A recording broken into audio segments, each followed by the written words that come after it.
After unpacking, everyone went into the uncle's cosy study. The entire wall of the room was covered with shelves on which books of various sizes and genres were stacked. Jack smiled at the sight of it all. Chris noticed his smile and just grinned, knowing what his brother was probably thinking. To the left of the bookcase was a beautiful fireplace surrounded by white stone and ready with wood to use. The room was dominated by a massive wooden coffee table and two large leather sofas placed opposite of each other, where everyone could comfortably be seated. Jessie wasn't listening to what the adults were saying. She knew they were just exchanging pleasantries, what she called talking about nothing. She started to look around the study because she liked it so much. She definitely wanted a room like this where she could write novels when she was older. She'd put her computer desk and a big vase of fresh flowers under the window there. She'd also put picture frames of her family on her desk so she'd be surrounded by the ones she loved the most. Her thoughts were interrupted by the sudden slamming of the door as her uncle's housekeeper entered the room. "I told Susan to bring us tea and biscuits," Philip stated. Susan Leach was dressed in a dark green dress, partially covered by a white apron. She had a full figure and her plump face looked very pleasant. She deftly served tea and biscuits to the guests, bowed demurely, and left. "What do we have here?" Patrick noticed movement at the table. Suddenly, a black and white cat appeared. "What's her name?" Evelyn asked her uncle. "That's Cuddly. She's finally ventured back home," replied Philip, and took the cat on his lap. "I hope you feel at home here and have everything you need." "Yes, we feel at home here," Evelyn interrupted before her brother could reply. Evelyn was afraid Patrick would say something inappropriate. Patrick thought that Evelyn was trying to be tactful as always. It was no wonder that her calm nature and logical thinking made her an excellent lawyer. She had a way of being completely free of all emotion and bias, a quality Patrick admired about her. So he decided it would be best to keep quiet for now and wait to see where the conversation between her and Philip went. "I'm very glad to hear that. I was hoping the rooms would suit you," Uncle replied. "So many years have passed, so many years," he went on, but he did not finish the sentence, for he had taken his cup of tea from the table.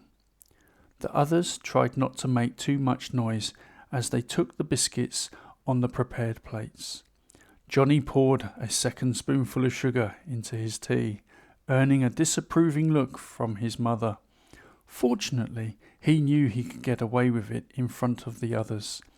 Jessie, for her part, didn't sweeten her tea and listened intently so as not to miss what her uncle had to say. "Evelyn and Patrick, I only have you two left in this world. My wife died 5 years ago, and unfortunately, we had no children. Andy isn't alive either. Poor guy died a few months ago. I was with him to the very end," Uncle continued, after a small pause. "Andy?" asked Evelyn quietly. "My poor cousin. He was like a brother to me. We were so close. We were each other's support and companions in old age." "Yes, I remember him. I think he was in the Navy," Patrick finally spoke up. "Good memory, Patrick. He loved his job more than anything," Uncle added. "We didn't know you were left alone. I wish we had met a long time ago," Evelyn replied guiltily, her eyes downcast, a blush spreading across over her cheeks. "It's all right, my dear. If your mother was alive, everything would be very different. We were only children. It makes sense that we didn't understand the relationships of you adults," Patrick began carefully. He wasn't sure how honestly he could speak to his uncle. After all, He had to be in his 70s by now. He wasn't sure of his age, and he didn't want to upset his uncle because he seemed all self-conscious as he kept wiping the sweat from his forehead. In spite of his misgivings, after a little pause, he did dare to speak his childhood impressions aloud. "I have a feeling our father didn't like you very much." "Your feeling is quite correct. What do you actually know about your mother's accident?" Uncle asked. Patrick started to speak again. "I remember our mother went to a class reunion. My father didn't want to let her go, but she finally got her way. That was the last time we saw her." From the very beginning, Johnny watched and listened carefully what the adults were saying. Everyone in the room stared at Philip, waiting to see what he would say to his father, who was all tense and anxious himself. Johnny could sense the changing mood of both parents and knew he wasn't the only one with a strong heartbeat now. "There are many things that children's ears should not hear," replied the uncle, looking at Jessie and the boys. "You can be honest. We don't keep any secrets from the children. Evelyn, do you agree?" asked Patrick for permission. "I agree with you. We've lived in ignorance for so long. Everyone in this room has a right to know what happened to our mother," Evelyn replied. "All right, my dears. There is no need to go into too much detail. Your mother was not very happy in her marriage. She said she wanted a divorce. I have recently learned this information. Unfortunately, she was in a terrible car accident while returning home late one evening," Uncle added sadly. "That can't be true. Our mother loved our father." Patrick snapped at his uncle. His wife reacted almost immediately and soothed him and squeezed his thigh. Patrick immediately realized that Anna was trying to reassure him and paused. "Patrick, the truth is sometimes hard to accept," Uncle replied. Evelyn did not let her uncle's statement disturb her in the least. She switched on her years of legal experience and asked him a question as if she were cross-examining him in court. "That's really hard to believe. I don't want to undermine your words, but is there any impartial evidence that this was the case?"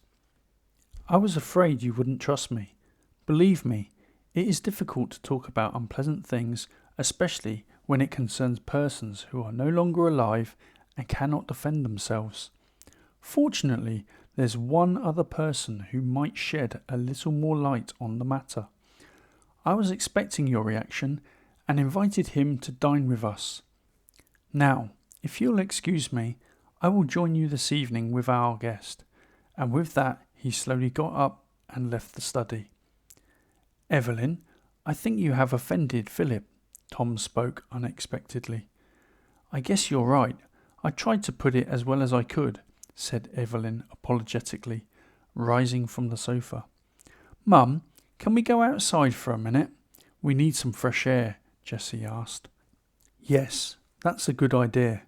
Chris, as the oldest, you're in charge of everyone. I don't have to lecture you on how to behave." Anna smiled at the children and let them go. Within moments, all the adults were alone in the study, and Patrick began to speak. "Our mother wanted to get a divorce? I've never heard a more absurd thing in my life. I know our parents had fights from time to time, but they were kind of petty arguments that are normal for any couple. Evelyn, what do you think of all of this?" "Of course I don't believe it. It never seemed to me that our mother was unhappy with our father. On the contrary, she was always cheerful, full of energy and making plans for the future.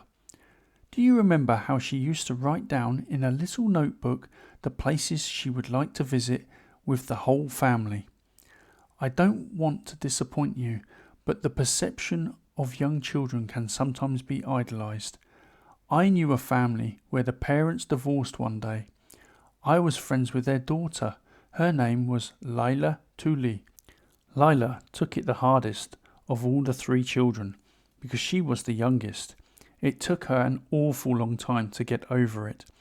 Lila missed her father tremendously, Anna said. After his wife's comment, Patrick slowly began to doubt his own parents' relationship. The image of his beloved father and mother had shattered into 1,000 pieces, and he didn't know how to put it back together again. Usually, he could handle any situation, but now he didn't know what to make of it all.